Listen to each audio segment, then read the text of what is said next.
Malam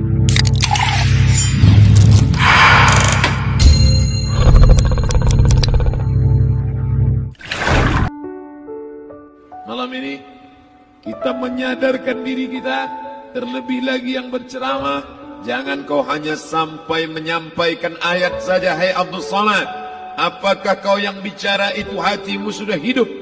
Senantiasa merasakan diri, aku orang paling hina, aku orang paling kotor, ditempelkan kening ke lantai di tempat yang diinjak tapak kaki, mengatakan bahwa aku bukan siapa-siapa.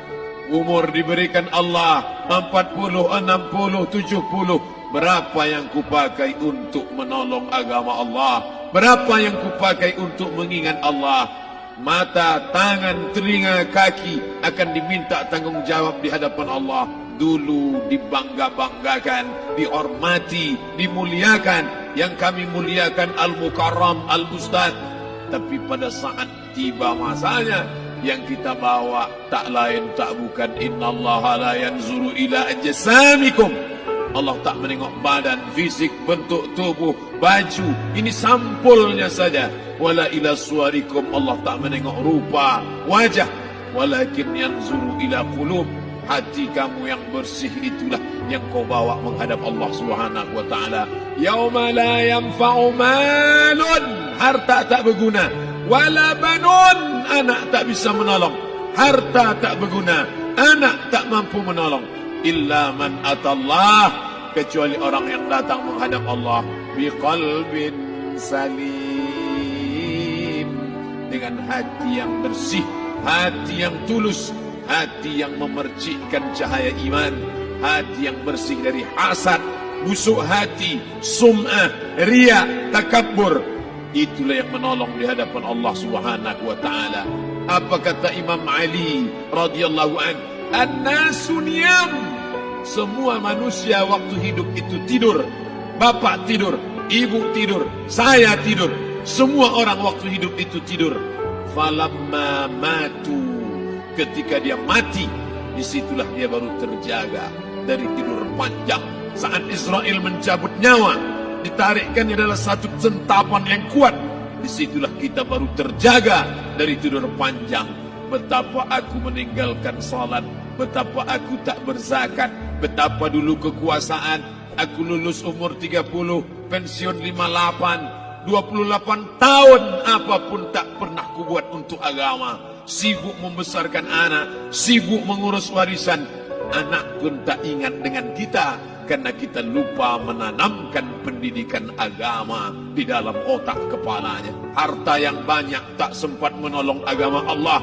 Anak tunggal semata wayang tak sempat dididik agama. Istri meninggalkan dalam keadaan stres susah hatinya, karena dia tak diajarkan sabar menerima ridha ketetapan takdir Allah. Dan paling celaka, tak pernah anggota tubuh ini dipakai untuk berzikir, muhasabah, mengingat Allah. Tak pernah mata dipakai menengok Quran, kitab suci Allah. Tak pernah dipakai hati merenung sejenak. Apa yang akan kubawa mati menghadap Allah Subhanahu wa ta'ala.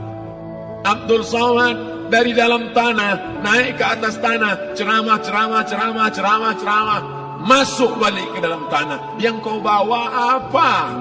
Baju koko tinggal, peci tinggal, pakaian kehormatan tinggal.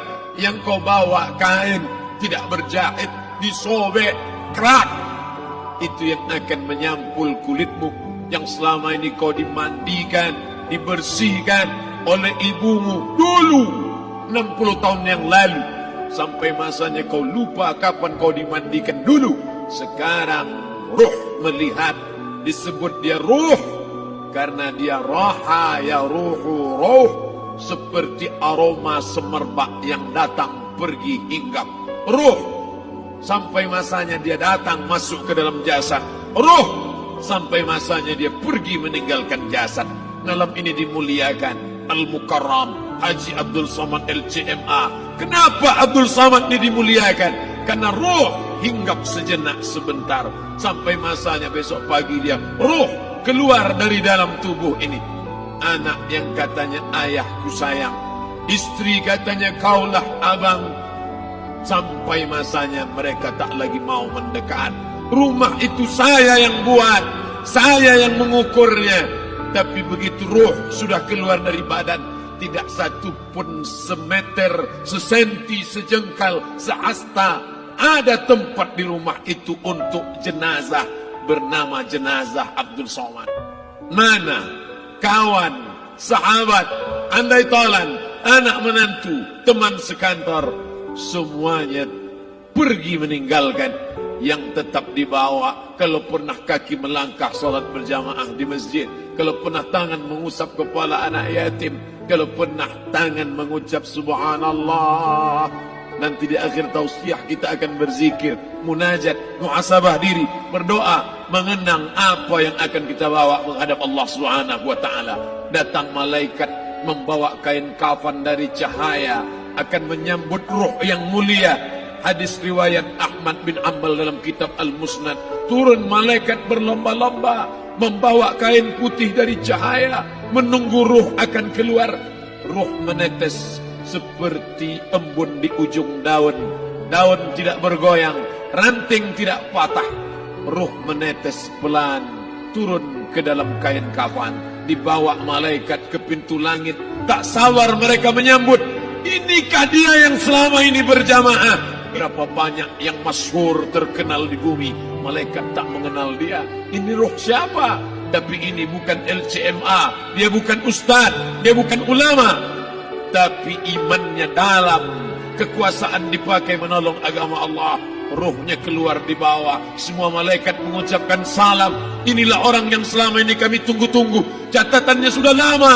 Setiap pagi petang malaikat subuh membawa catatan namanya, malaikat malam membawa catatan namanya. Kami merindukannya. Begitu orang-orang yang masyhur di langit tapi tak dikenal makhluk bumi. Tapi ada sebaliknya, yang rohnya disentapkan, ditarik malaikat dengan begitu tarikan yang sangat kuat. Nabi bertanya saat Isra Mi'raj kepada mereka yang sudah mati ribuan tahun yang lalu, apa yang kalian rasakan?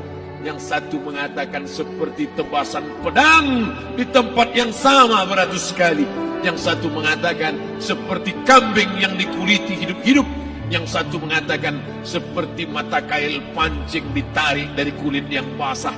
Maka kita berdoa setiap selesai salat, Allahumma hawwin alaina, ringankan kami ya Allah, fi sakaratil maut, di saat sakaratul maut yang amat sangat menyakitkan itu, di saat malam pertama di tempat yang gelap, di tempat yang tak pernah diimpikan oleh orang, tapi kita tetap melewati dan merasakannya. Perlahan-lahan cacing tanah, ular-ulat kalajengking akan menggerogoti kulit yang selama ini dimandikan, selama ini dipakaikan sampo yang mahal, selama ini dioleskan pelembab yang lembut. Tapi ternyata sebelum roh keluar jasad, setelah keluar, dia hanya akan menjadi santapan cacing tanah. Hancur berkeping hari demi hari. Yang pertama kali membusuk adalah mata, karena dia berisi cairan. Cairan ini mengering, busuk dan berlubang. Lalu kemudian usus sebulan di dalam tanah. Mulai dia menggelembung masuk angin dan dia meletus pecah. Cacing-cacing tanah mulai datang menggerogoti, memakan. Habis, siap tak siap, suka tak suka, kau akan didatangkan. Apa yang akan ditanya oleh Allah? Perbuatanmu, amalmu. Faman ya'mal mithqala dzarratin khairan yarah. Sebesar biji sawi, sebesar ujung rambut, kau aniaya orang, kau makan titik puluh keringatnya. U'tul ajira ajrahu, berikan upah pekerjamu. Gaji tukang panenmu, gaji tukang cuci setrikamu, kau makan, kau tahan 3 bulan. Dia tak menuntut, dia senyum, dia hanya mampu mengadu kepada Allah.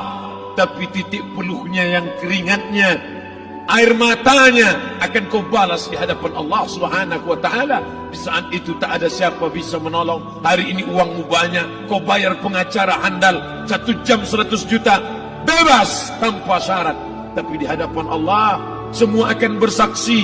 Al-yawma nakhtimu ala, lidah yang selama ini pandai bicara dikunci, ditutup Allah Ta'ala yang akan bicara. Wa tukallimuna aydihim wa tashhadu arjuluhum kaki akan bersaksi, tangan akan bicara bima kanu yaksibun, yang pernah dilakukan di masa yang lalu. Mata melihat seolah-olah nyata perbuatan itu pernah dilakukan dulu. Kita lupa, kita tak ingat, tapi catatan malaikat terlalu terang benderang. Wa in kullun lamma jami'ul ladaina muhdarun. Catatan dibaca sampai-sampai orang itu tak percaya.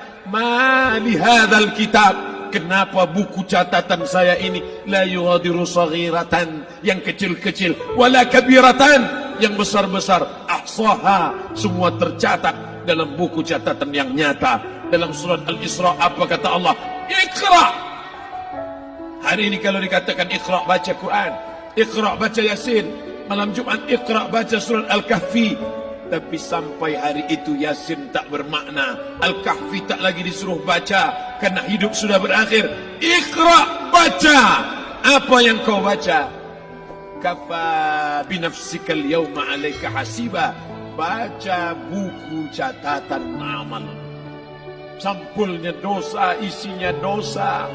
Catatan kakinya dosa, sampul penutupnya dosa, bibliografinya dosa. Sampai ia pun tidak percaya, kenapa aku hidup hanya dosa saja. Saat itu dia mendengar teriakan azab, saat itu dia menyaksikan pekikan teriakan sakitnya siksa. Rabbana, ya Tuhan kami, farji'na, balikkan lagi kami ke dunia. Rabbana, ya Tuhan kami, absarna, mata kami sudah melihat azab, wa sami'na, telinga kami sudah mendengar sakitnya pekikan teriakan jeritan. Farji'na, balikkan lagi kami ke dunia. Na'mal salihan, kami ingin amal saleh, kami ingin bantu masjid, kami ingin sekolahkan anak yatim, kami ingin muliakan fakir miskin, kami ingin bantu panti jompo. Farji'na, balikkan lagi kami dunia. Kami ingin salat tahajud, kami ingin tahiyatul masjid, kami ingin puasa sunat. Saat itu penyesalan tak lagi berguna. Na'mal salihan, kami ingin amal saleh. Andai kau beri kami tenggat waktu ya Allah, laula akhartani, kalau kau beri aku waktu, ila ajalin qarib, aku tak minta hidup 1000 tahun, ila ajalin qarib, sebentar saja kau hidupkan aku ya Allah. Di situ orang baru tahu apa yang pernah dilakukan dulu, yang di masa lalu. Tak ada cara lain kecuali malam ini kita bertaubat, taubat nasuha, mandi, solat sunat taubat. Ma min muslimin yuznibu zamban, ada orang silap, khilaf, buat dosa, salah. Siapa yang tak pernah salah? Sedangkan datuk moyang kita Adam pun salah, tapi dia mengetahui, sadar salahnya. Dia berdoa, Rabbana zalamna anfusana, kami sudah menzalimi diri kami. Wa illam taghfir lana, kalau kau tidak mengampuni kami, wa tarhamna, kalau kau tidak merahmati kami, lanakunanna minal khasirin, kami termasuk orang yang rugi ya Allah. Maka malam ini kita bermunajat kepada Allah, berdoa, mengenang masa lalu, bergelimang dosa, besok tak akan kita ulang.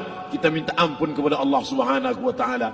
Astaghfirullahalazim, astaghfirullahalazim, astaghfirullahalazim.